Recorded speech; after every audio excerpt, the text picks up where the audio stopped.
और वहीं कांग्रेस के वरिष्ठ नेता एसआर यादव ने विभिन्न मुद्दों को लेकर केंद्र सरकार पर निशाना साधा है। उन्होंने कहा कि डगमगाती अर्थव्यवस्था के बीच सरकार निजीकरण को बढ़ावा दे रही है और सार्वजनिक संपत्तियां बड़े उद्योगपतियों के हाथों में सौंप रही है।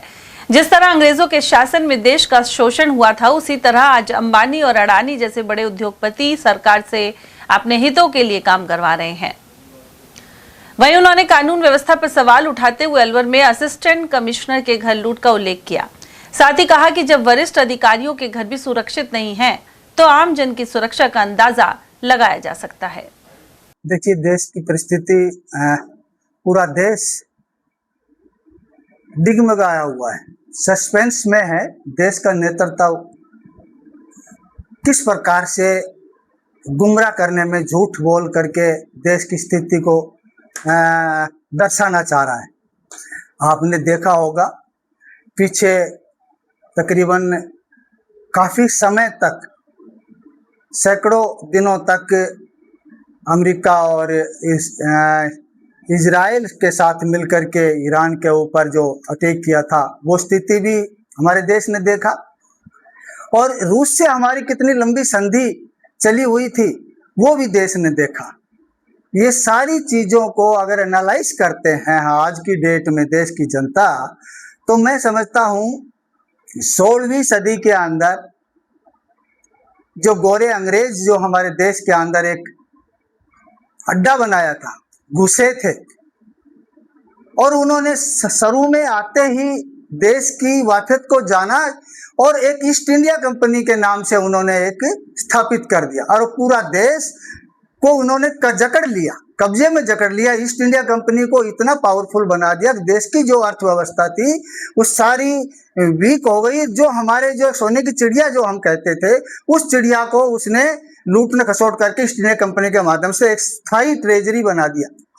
उसी प्रकार से मैं मेरा पर्सनल ओपिनियन बताता हूँ, बुरा किसी को लगता है तो मैं उसके लिए माफी चाहता हूं, लेकिन मेरा पर्सनल ओपिनियन है, आज की टेल डेट में जो स्थिति है देश की सरकार की, नरेंद्र मोदी जी की सरकार की, 2014 के अंदर उसी की तुलना में, एक ईस्ट इंडिया कंपनी की तुलना में अडानी अंबानी की एक इंडिया कंपनी यहां देश के अंदर स्थापित कर दिया उसने। और पूरा देश का व्यापार, पूरा देश की अर्थव्यवस्था सिर्फ उन दो आदमियों को लूट खसोट करके जमा पूंजी होने लग गई। आज देश की पूरी स्थिति अडानी अंबानी के कब्जे में है।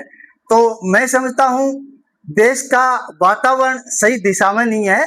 इसको देश की जनता, समय आ रहा है, बदलाव चाह रही है, बदलाव लेगी भी, क्योंकि ये झूठ ज्यादा दिन नहीं चलता है। मैं अभी टिल डेट में बताना चाहता हूं, हमारी जो योजनाएं चलती हैं राजस्थान में, अभी कल की बात है, नरेंद्र मोदी जी यहाँ बाड़मेर में एक रिफाइनरी का उद्घाटन करने आए, लेकिन अपने भाषण में जो इतना प्रदेश की जनता को उसने अप्रिशिएट किया ना, बेवकूफ बनाया ना, वो प्रदेश की जनता जानती है।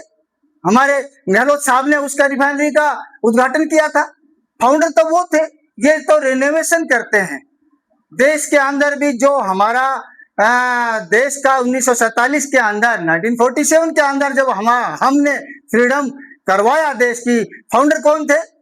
कांग्रेस की जो 1885 के अंदर जो इसका फाउंडिंग किया हमने देश को चलाने के लिए, फाउंडर कौन थे? कांग्रेस ने देश को आजाद करवाया। आजाद करवाने के हमने 17,200 दिन हमने राज किया इस भारत देश के ऊपर, और उसकी इकोनॉमी को अब टॉपअप किया है। जहाँ सुई नहीं बनती थी, हमने चंद्रयान तक हमने जो बनाया, IIT कॉलेज, डैम, पानी का सोर्स, बिजली का सोर्स, सभी सोर्स देकर के देश को विकसित किया है।